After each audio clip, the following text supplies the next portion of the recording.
हत्या हो जाती है और किसी को हो जाएगी हत्या, ये मैं कह रहा हूँ, ये दावे के साथ, और इसका जिम्मेदार पुलिस डिपार्टमेंट होगा। आगे आप क्या करें? अच्छा, ये बाहुबली ये ऐसे कह रहे हैं कि थाना और चौकी मेरे अंडर है, मैं बाहुबली हूँ, माल पूरा पूरा मेरे मतलब हत्या हो जाएगी, मैं ये जान रहा हूँ, बिल्कुल जान रहा हूँ। ये पुलिस प्रशासन मेरा इतना, मेरे पिताजी एकदम होश नहीं आ रहा है, ये पुलिस प्रशासन क्या कर रहा है, ये और ये पूरा मतलब मेरा हत्या हो जाएगी, मेरे पिता की उस दिन हत्या हो जाती है को भगवान। विपिन प्रताप सिंह है, पुत्र अमरेश सिंह। पिताजी का क्या नाम है? अमरेश सिंह है, कहाँ के निवासी हैं आप? ग्राम प्रतापपुर, थाना कर्नलगंज, जनपद गोंडा के निवासी। समस्या क्या है, पूरा मामला क्या है? समस्या ये है कि मेरे पिताजी शाम लगभग 7:30 बजे अपने खेत से दबंगों के जानलेवा हमले में घायल की हालत नाजुक, लखनऊ रेफर। पुलिस पर राजनीतिक दबाव में काम करने और आरोपियों को संरक्षण देने का गंभीर आरोप। पुलिस ने 2 आरोपियों का सांझभंग में चालान कर महज की खाना पूर्ति। कर्नलगंज कोतवाली क्षेत्र के प्रतापपुर गांव में गुरुवार की शाम एक व्यक्ति पर घात लगाकर जानलेवा हमला किया गया, जिससे वह गंभीर रूप से घायल हो गया। घायल का इलाज जिला अस्पताल में चल रहा था, जहां उनकी हालत नाजुक बनी होने से तीसरे दिन लखनऊ रेफर कर दिया गया है। मामले में पुलिस पर राजनीतिक दबाव में काम करने और आरोपियों को संरक्षण देने का गंभीर आरोप लग रहा है। पुलिस ने 2 आरोपियों का सांझभंग में चालान कर महज खानापूर्ति की है, जिससे पीड़ित पक्ष में आक्रोश है। पीड़ित के पुत्र विपिन सिंह ने बताया है कि उनके पिता अमरेश सिंह पुत्र त्रिभुवन सिंह 26 जून 2025 की शाम करीब 7:30 बजे खेत से घर लौट रहे थे। तभी प्राथमिक विद्यालय प्रतापपुर के पास घात लगाए बैठे कन्हई पुत्र श्रीराम सुकई और राहुल पुत्र कन्हई निवासी प्रतापपुर ने लाठी डंडा और धारदार हथियार से उन पर हमला कर दिया। हमले में अमरेश सिंह गंभीर रूप से घायल होकर बेहोश हो गए। हमलावरों ने उन्हें मृत समझकर दोबारा हमला किया, जिससे उनके सिर और शरीर के अन्य हिस्सों पर गहरी चोटें आईं। इसके बाद आरोपी उन्हें मृत मानकर फरार हो गए। गांव और परिवार वालों को घटना की सूचना मिलने पर मौके पहुंचे और अमरेश को तुरंत अस्पताल ले गए। प्राथमिक उपचार के बाद उनकी नाजुक हालत को देखते हुए डॉक्टरों ने उन्हें गोंडा मेडिकल कॉलेज रेफर कर दिया, जहां तीसरे दिन उन्हें लखनऊ रेफर कर दिया गया है। विपिन ने कर्नलगंज कोतवाली में तहरीर देकर आरोपियों के खिलाफ सख्त कार्रवाई की मांग की है। विपिन ने आरोप लगाया कि पुलिस राजनीतिक दबाव में काम कर रही है और आरोपियों को संरक्षण दे रही है। उन्होंने बताया कि पुलिस ने केवल मामूली धाराओं में मुकदमा दर्ज करके 2 आरोपियों का सांझभंग के तहत चालान किया, जो इस गंभीर मामले में महज खानापूर्ति है। इस कार्रवाई से पीड़ित पक्ष में नाराजगी और उन्होंने आरोपियों से जान माल का खतरा जताते हुए उच्च अधिकारियों से सुरक्षा की गुहार लगाई है। मामले में प्रभारी निरीक्षक तेज प्रताप सिंह ने बताया कि तहरीर के आधार पर मुकदमा दर्ज कर लिया गया है और अग्रिम कार्रवाई की जा रही है। हालांकि स्थानीय लोगों और पीड़ित पक्ष का कहना है कि पुलिस की कार्रवाई में सुस्ती और पक्षपात दिख रहा है।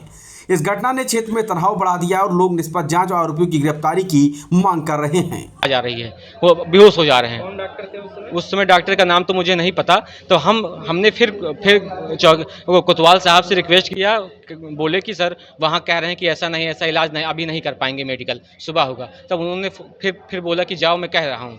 तब गए, किसी तरह वहाँ मेडिकल किए, रेफ़र कर दिए, वहाँ एप्लीकेशन दे दिए कोतवाल साहब को। कोतवाल साहब का ठीक है, मैं मुकदमा पंजीकृत कर ले रहा हूँ, लेकिन मुकदमा मेरा पंजीकृत नहीं हुआ। मैं 10:30 बजे के आसपास कोतवाल साहब को एप्लीकेशन दिया, लिख दिया, दिन में? रात में 7:30 बजे शाम की घटना है, और रात 10:30 बजे तक हम लोग इनको एप्लीकेशन दे दिया था, तहरीर। तो ये बोले कि जाओ आप इलाज कराइए, आप गोंडा भेज दिए हम लोग को, आप इलाज आपके मुकदमा में पंजीकृत कर ले रहा हूँ। मेरा मुकदमा पंजीकृत नहीं हुआ, पूरी रात पंजीकृत नहीं हुआ। सुबह मैं बार बार कॉल कर रहा हूँ कि हाँ सर, क्या कर रहे हैं सर, यह है वो है। और उसमें ये हुआ कि कुछ राजनीतिक सत्ताधारी लोग, उनके लोग सत्ता के, कौन लोग हैं? वो हैं डब्बू सिंह हैं, अरुण कुमार सिंह डब्बू सिंह चचरी निवासी, आशु मिश्रा ये प्रतापपुर के निवासी हैं, वह शुभम सिंह प्रतापपुर के निवासी। ये 3 लोग, इन्हीं 3 लोग का पूरा प्लानिंग है। ये आए दिन ये धमकी दिलवाते हैं, ये क्योंकि इनका चुनावी रंजिश है, चुनाव की रंजिश की वजह से। और हम लोग क्या है कि हम लोग हमेशा इनके भी साथ थे। मेरा परिवार, हम खुल के हैं, पूरी क्षेत्र से पता कर लीजिए, और जिसके साथ हैं सत्ताधारी मान लीजिए, तो उनके साथ भी हम लोग हमेशा थे और हैं। FIR आपकी पंजीकृत हुई? मेरी FIR पंजीकृत कब हुई? अगले दिन, वो भी 2 बजे। मैं जब एडिशनल SP साहब के यहाँ पेश हुआ, उसके बाद FIR पंजीकृत हुई, वो भी नॉर्मल धाराओं में। FIR दर्ज हुई, वो भी नॉर्मल धाराओं में। धारा के बारे में जानते हैं? कौन धारा है 308 है, जो BNS एक्ट 110 का है, जो न्यू आया है। एक BNS एक्ट 115 का 2 है, ठीक है, ग्रेवियस एक्ट का है वो। एक 351 का 3 है, जो क्रिमिनल इंटीमिडेशन है, क्षति इंजरी, बॉडी इंजरी। आरोपियों में से किसी की गिरफ्तारी हुई नहीं? किसी 2 की गिरफ्तारी हुई, उनको 151 कर दिया गया। उसको 151 कर दिया गया। तो कौन कौन लोग हैं जो गिरफ्तार किए? अब उसमें मुझे सूचना यही मिली कि मैं यहाँ गोंडा अस्पताल में इलाज करा रहा हूँ कि उसमें कंदई और सुकई 2 लोग की गिरफ्तारी जो लेके आए थे थाने, लेकिन उनको 151 करके छोड़ दिया गया। उसके बाद अब भी धमकी दिलाई जा रही है।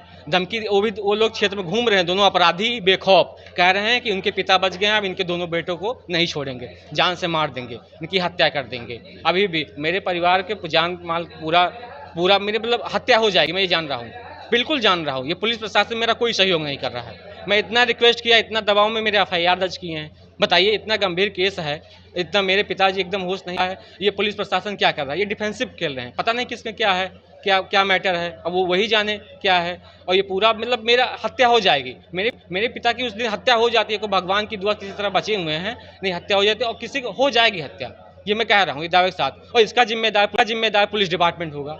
आगे आप क्या कदम उठाएंगे? मैं कदम यही उठाऊंगा, मैं माननीय मुख्यमंत्री जी से आग्रह निवेदन कर रहा हूं और उनके पास जाऊंगा।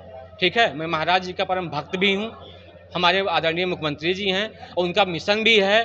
ठीक है, उनका ये अपराध मुक्त प्रदेश, ठीक है, अपराधी कोई बचने न पाए। अगर कोई अपराध किया हो, अच्छा अपराध क्या होता है, अपराधी क्या होते हैं, अपराध को कैसे शरण दी जाती है? अपराध पनिशमेंट इसीलिए तो डिफाइन किया हो गया है, कोई अपराध करे तो उसको सजा दी जाए ताकि वो भविष्य में आगे चल के ऐसे कार्य ना करे। अगर अपराधी छूट जाएगा, बेखौफ हो जाएगा तो उसका मनोबल तो और बढ़ जाएगा, वो तो और अपराध करने भाई हम बच गए, कुछ नहीं होगा तो आज इनको है कल उनको करेंगे।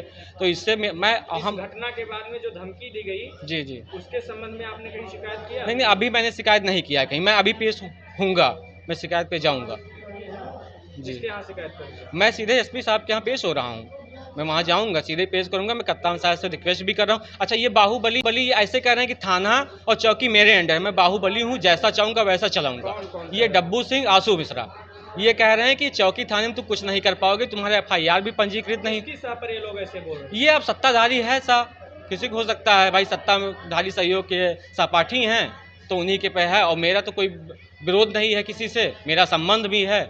मैं उन लोग के जो सत्ताधारी माननीय विधायक जी, माननीय सांसद जी, मैं उनका समर्थक भी हूँ। मुख्यमंत्री से और जिला प्रशासन से आप क्या अपेक्षा मैं करते हैं? जिला प्रशासन